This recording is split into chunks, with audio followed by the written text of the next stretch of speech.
Yeah, and it started with the veterans, but the way, and we, for that reason, labeled it the Veterans Disarmament Act, but it was not intended just for them.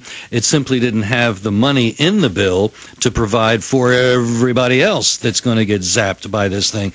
Well, guess what? The socialist in chief got that big bailout measure passed, and in it was 20 billion big ones for putting into a uniform computer system all of the medical records in the entire country. And what we're fighting over right now in the national healthcare, nationalized medicine system, is whether or not you have to submit your medical information, and your doctor would have to submit it. So they're kind of closing the loop on us, folks. Oh, they're trying to build this smart grid. I see commercials for it every single day. Every single day I see a commercial how great the smart grid's going to be, how all your health records are going to be on this grid, how they're going to use it to fight terror and crime. You see biometric scans of people. It is happening. There are so many nexus points with this one point of $1,000 snitch service. You thought you had the right to face your accusers? Not anymore. We're coming back after this.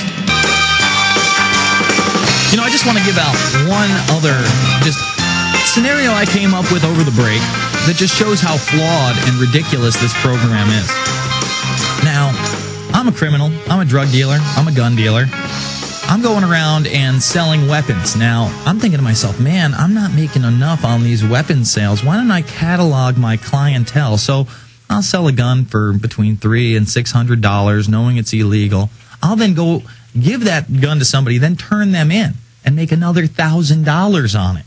And I'm anonymous. So this guy who gets his gun taken away never even gets to face his accuser, essentially the end of habeas corpus. If you're going to do this randomly, a gun dealer could be just turning in his clientele again and again and again. Now, does that really keep guns off the street? No, the supplier is still there.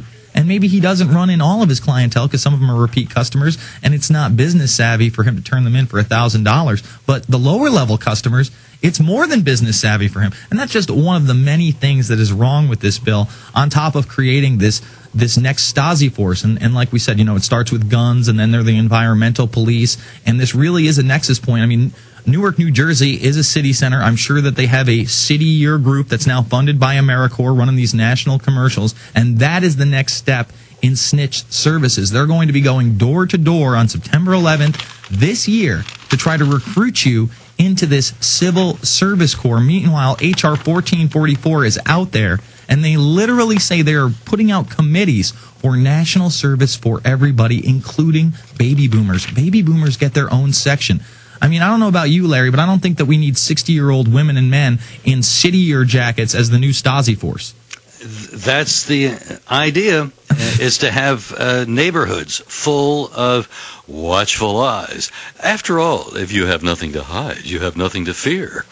And that is probably one of the really most infamous lies that we get from the statist types. You'll notice that they want the sheep to be transparent. They want to put chips in us. But do we know their bank accounts? Do we know where their kids go to school? Do we know where they live? No, I don't think so. In fact, in some cases, it's actually illegal to disclose some of that kind of information about public officials.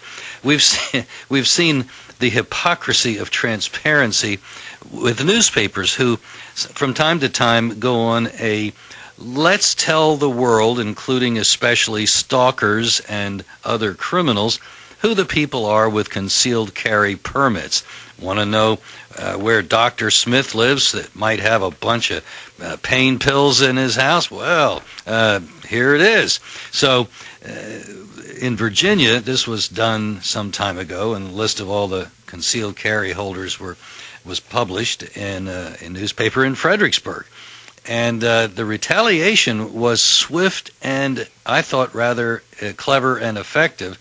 It wasn't more than a week or so before online was the Social Security number, name and address, and I'm not sure what other personal information about the folks at the newspapers, the editor, the reporter, whatever, that had published all this information. all of a sudden there was an outrage. Why? What are they doing? Don't they have any respect for privacy? They got the point. They didn't ever agree that they got the point, but they've kept their hands off the list since then.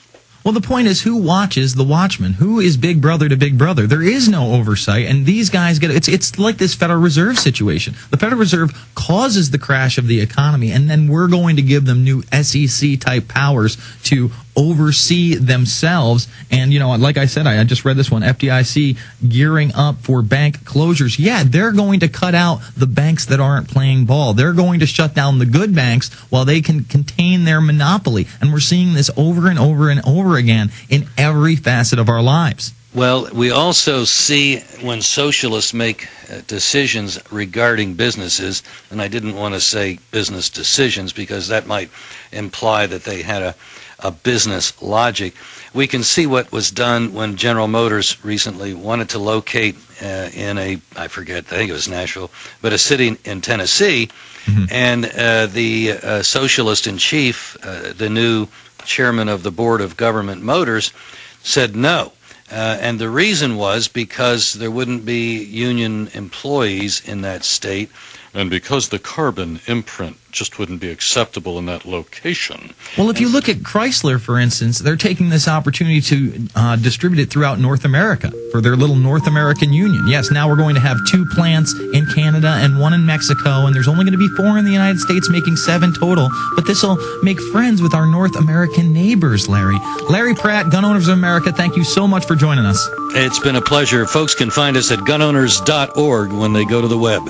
All right, thank you so much. We're going to be back after this with Jim DeMint and his comments on the floor. It's the Alex Jones Show. Back after this.